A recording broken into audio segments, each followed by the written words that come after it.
One of the atomic reactors at the Chernobyl atomic power plant near the city of Kiev was damaged.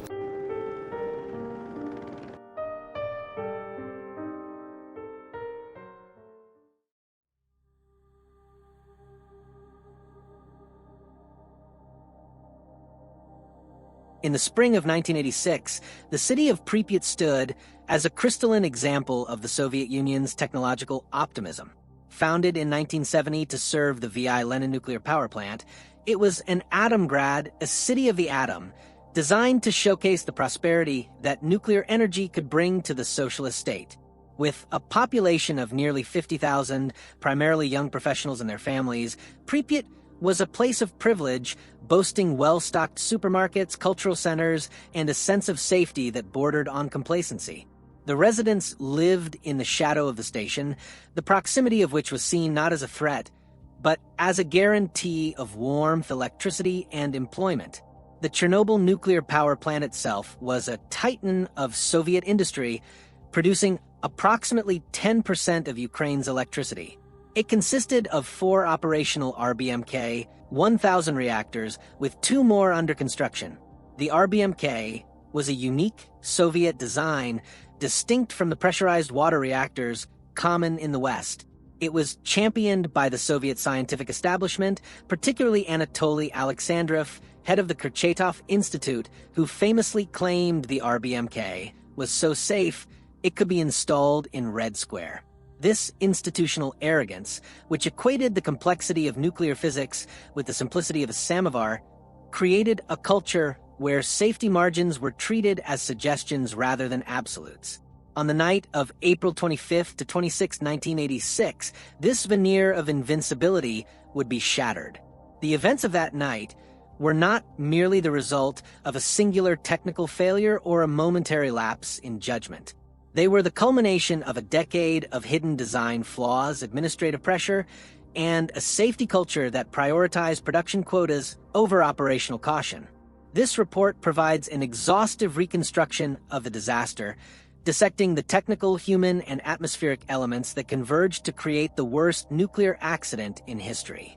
By synthesizing technical logs, eyewitness testimony, and post-accident inquiries, we aim to document the precise mechanics of the tragedy that unfolded under the clear, starlit skies of the Ukrainian Polesia.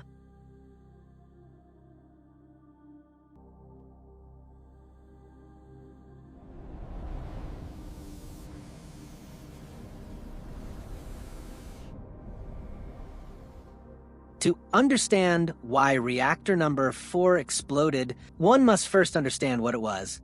The RBMK 1000 was a behemoth, a graphite, moderated, water-cooled reactor that relied on natural circulation and boiling water to generate steam directly for the turbines. The core architecture.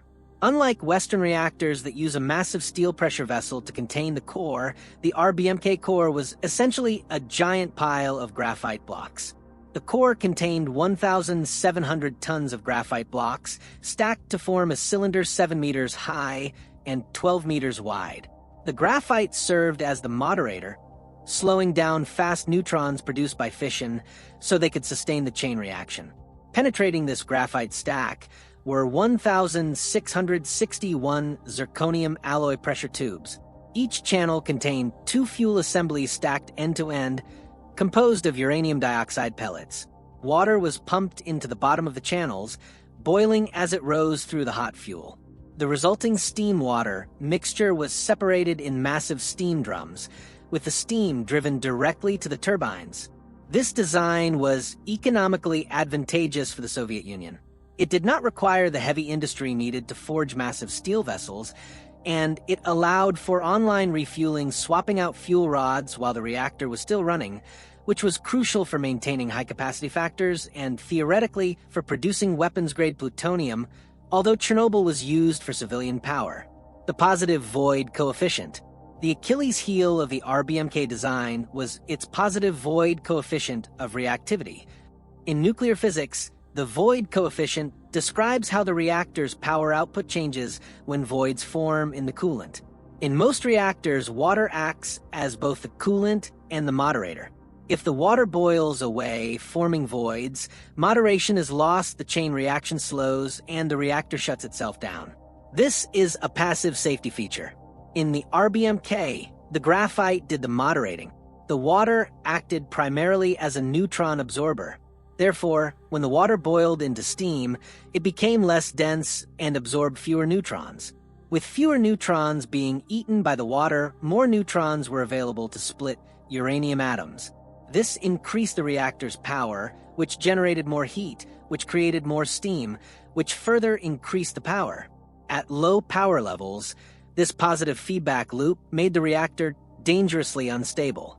If a power excursion began, the physics of the reactor would amplify it rather than dampen it. The AZ5 button and the tip effect. The reactor's emergency protection system, activated by the AZ5 button, was designed to insert all control rods into the core to stop the reaction. However, the design of the control rods contained a fatal classified flaw. Each rod consisted of a boron carbide section and a graphite displacer section at the tip. When a rod was fully withdrawn, the graphite displacer sat in the middle of the core to improve neutron economy, while the bottom 1.25 meters of the channel was filled with water. When the AZ5 button was pressed, the rods began to descend.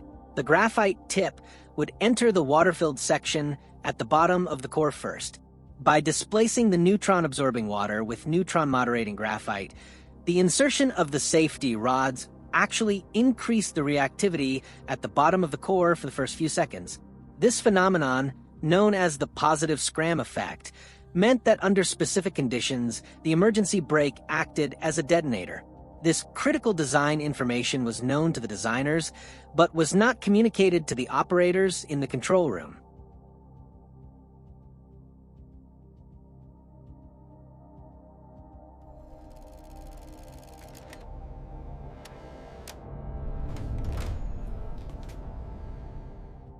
The disaster originated not in the chaotic seconds of the explosion, but in the bureaucratic churning of the preceding day.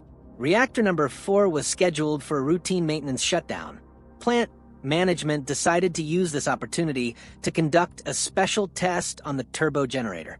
The test was designed to address a safety gap.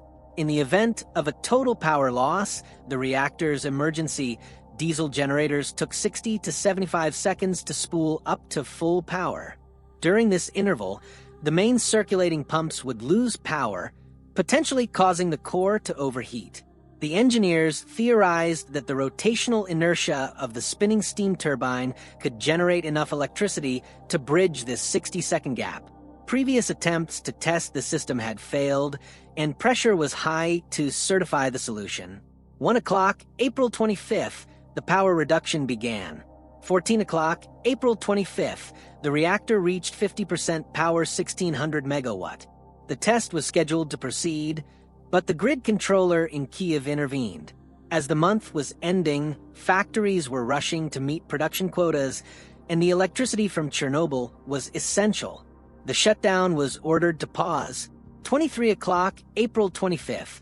The reactor remained at 50% power for 9 hours. This delay was fatal for the core's physics. Operating at half power allowed the accumulation of xenon-135, a potent neutron poison. Normally, at full power, xenon is burned off as quickly as it is created. At half power, it builds up, absorbing neutrons and poisoning the reaction, making it difficult to maintain power. When the night shift arrived, they were unknowingly inheriting a reactor that was chemically primed to stall. At midnight, the shift changed. The experienced day crew, who had prepared the test procedures, went home. The night shift, led by Alexander Akimov, shift supervisor, and Leonid Topchinov, senior reactor control engineer, took over. Topchinov was young, only 25, with just 3 months of experience in his senior role. Overseeing the operation was Anatoly Dyatlov, the deputy chief engineer, a man known for his rigid adherence to schedules and abrasive management style.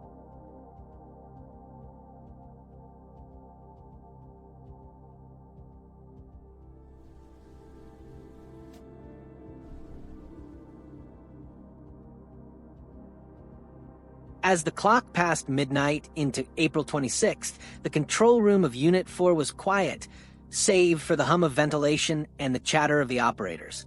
The atmosphere, contrary to later dramatizations, was initially professional and calm, though tension existed beneath the surface due to the delayed test.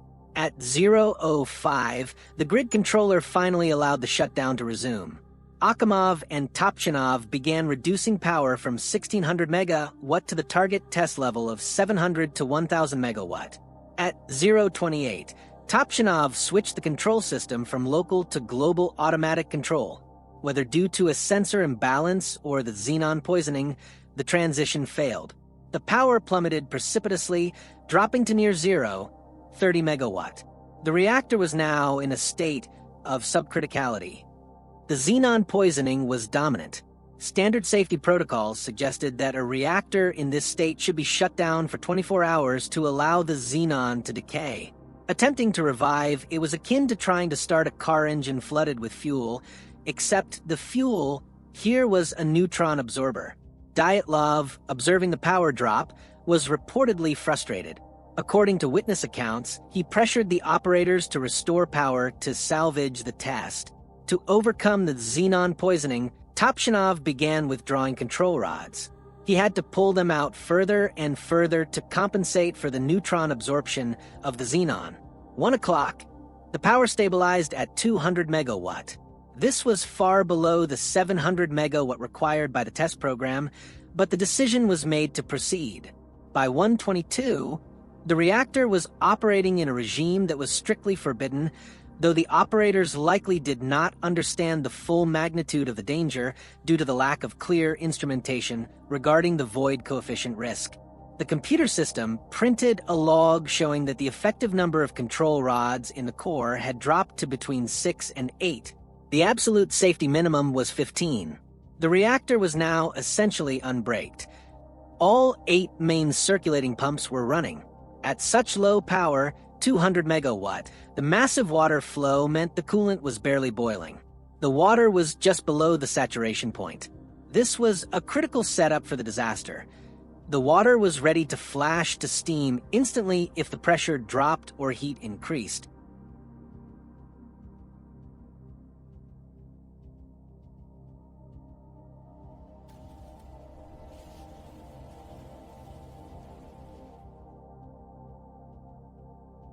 The stage was set. The reactor was a loaded gun. The xenon held the reactivity down, while the withdrawn control rods and the positive void coefficient were the tension on the trigger. At 1 hour, 23 minutes and 4 seconds, the operators closed the turbine stop valves. The test began. The turbine generator began to spin down. The 4 pumps powered by this turbine also began to slow. As the water flow through the core slowed, it spent more time in contact with the fuel. Its temperature rose. Steam bubbles began to form in the bottom of the core. Because of the positive void coefficient, this increased the reactivity. The power began to creep up. At 1 hour, 23 minutes and 40 seconds, a command was given to shut down the reactor. Topchinov pressed the AZ5 button. There is significant debate over this moment. Was it a panic reaction to a power surge, or was it a routine shutdown at the end of the test? Dyatlov and Akimov insisted the atmosphere was calm and the button was pressed as a standard procedure to conclude the experiment. The servo drives began to lower the control rods. They moved at a speed of 0.4 meters per second. As the rods descended, the graphite tips entered the core. They displaced the water columns at the bottom of the channels. At 1 hour, 23 minutes and 43 seconds, the power sensors recorded a massive spike. The positive scram effect had added reactivity instead of removing it. The power period shrank to seconds. The reactor went prompt critical. The power soared from 200 megawatt to over 530 megawatt in 3 seconds, and then exponentially higher, likely reaching 30,000 megawatt within moments. The intense heat shattered the fuel pellets. The fragments flashed the surrounding water into steam instantly. The pressure in the fuel channels exceeded their design limits. The massive pressure ruptured the fuel channels. The 1,000-ton upper biological shield was blown into the air, severing all remaining coolant lines. The reactor was effectively open to the sky. Seconds later, a second, more violent explosion occurred. This was likely caused by the reaction of zirconium cladding with steam or a secondary nuclear excursion.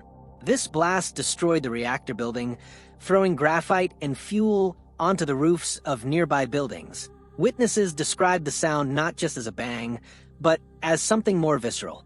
Razim Davletbeev in the control room recounted a low-pitched roar like a human moan preceding the blast.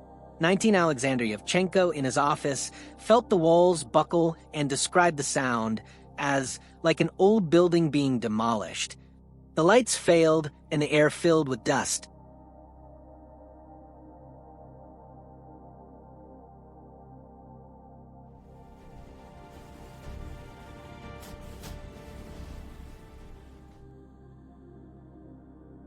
The silence following the explosion was broken by the screaming of alarms and the hiss of escaping steam. Inside the control room, the psychology of denial took hold immediately. The rod control indicators showed the rods stuck at intermediate positions.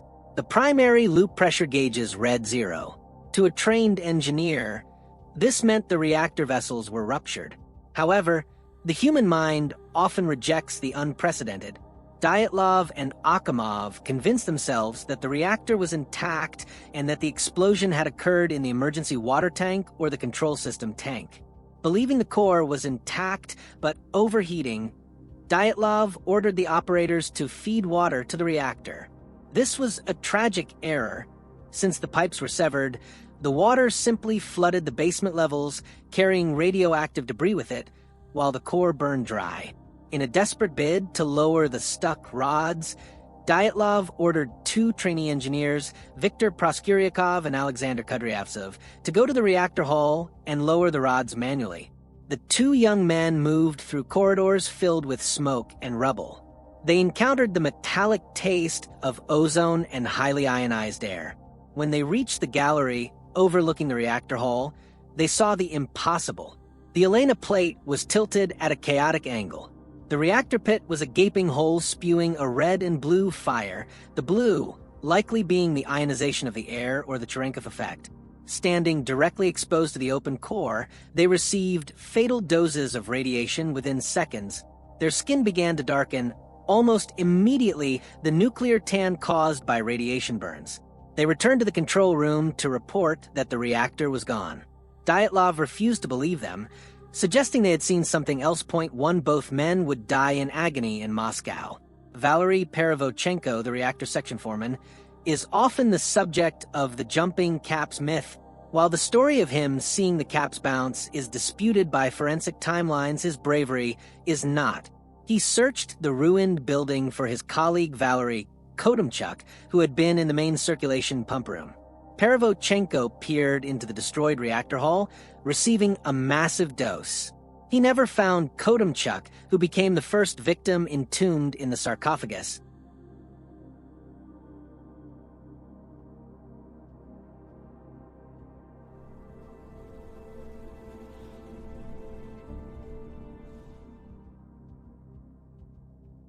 While the control room struggled with denial, the external reality was undeniable. The roof of the turbine hall and the ventilation block was on fire. At 1:28, the alarm sounded at the militarized fire station number 2, located on the plant grounds. Lieutenant Volodymyr Pravik rallied his men. They saw the destroyed building in the glow, radiant, luminescent, rising into the sky. Minutes later, the Pripyat Brigade, station number 6, led by Lieutenant Viktor Kybnak, arrived to assist. The firefighters faced a nightmare scenario. They were told it was a roof fire. They wore standard canvas gear and no respiratory protection. They were walking on a roof covered in molten bitumen and radioactive debris.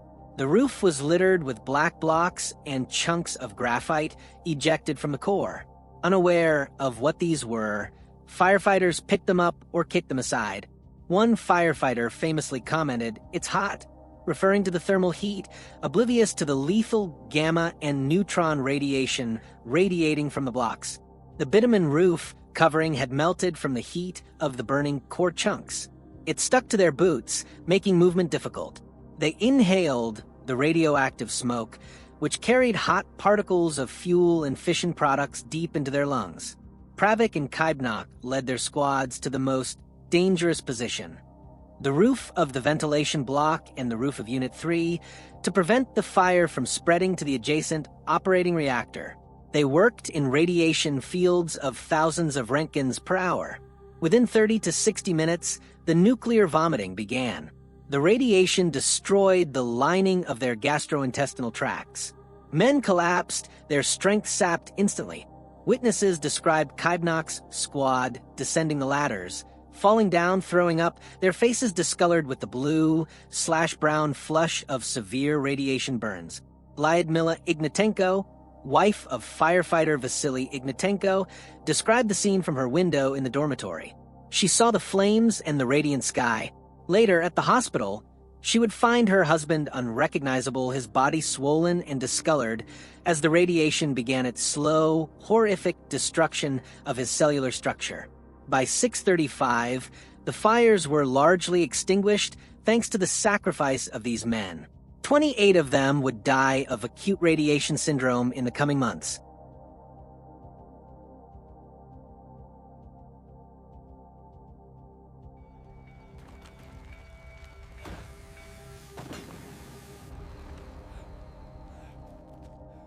While the plant burned, the city of Pripyat slept. The administration's decision to maintain secrecy had immediate, devastating consequences for the civilian population. 2 fishermen, Pustovoit and Protasov, were reportedly on the banks of the cooling pond just kilometers from the explosion. They watched the beautiful blue and purple flames, unaware they were being irradiated. Both reportedly died of radiation sickness, though their exact fate is often lost in the chaos of the records. April 26th was the wedding day of Irina and Sergei Lobanov. Despite the rumors swirling by mid-morning and the sight of smoke from the plant, the wedding proceeded. They took iodine with sugar, a folk remedy, and visited the city monuments for photos, including the edge of the forest that would soon turn red from radiation, the Red Forest. The guests celebrated at the Policia Hotel, dancing while the air outside filled with radionuclides. At 2 o'clock, plant director Viktor Brukhanov arrived at the administration bunker. The civil defense director Vorobiyov measured high radiation levels, up to 200 Roentgens per hour, and urged immediate measures, turning on the city sirens, closing windows, and distributing potassium iodide. Brukhanov, fearing the wrath of Moscow, refused. "I don't want to cause panic," was the prevailing sentiment. The phone lines were cut to prevent information from leaking out. As the sun rose on April 26th, the city woke up to a warm Saturday. Children went to school. Families went to the river. The Borda, a molasses-like decontamination fluid. Trucks began washing the streets, a sign that something was wrong, but no official announcement was made.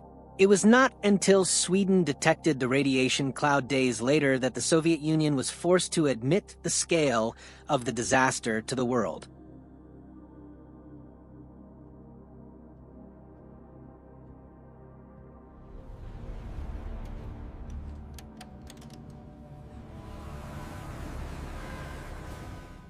The explosion at Chernobyl was a collision of physics and philosophy. The RBMK reactor, with its positive void coefficient and flawed control rods, was a machine that required perfect operation to remain safe. The Soviet system, with its production pressures, secrecy, and rigid hierarchies, ensured that perfect operation was impossible. The night of April 26th revealed the best and worst of the human response. It showcased the paralyzing fear of leadership in the bunker, denying the evidence of their own eyes to protect their careers. But it also showcased the unimaginable bravery of the liquidators, the firefighters like Pravik and Kaibnak, the operators like Akimov and Topchinov, who stayed to pump water even after receiving fatal doses, and the trainees who walked into the reactor hall. The legacy of that night is written in the silence of the exclusion zone and the medical histories of thousands. It serves as a permanent monument to the danger of technological arrogance and the catastrophic price of lies.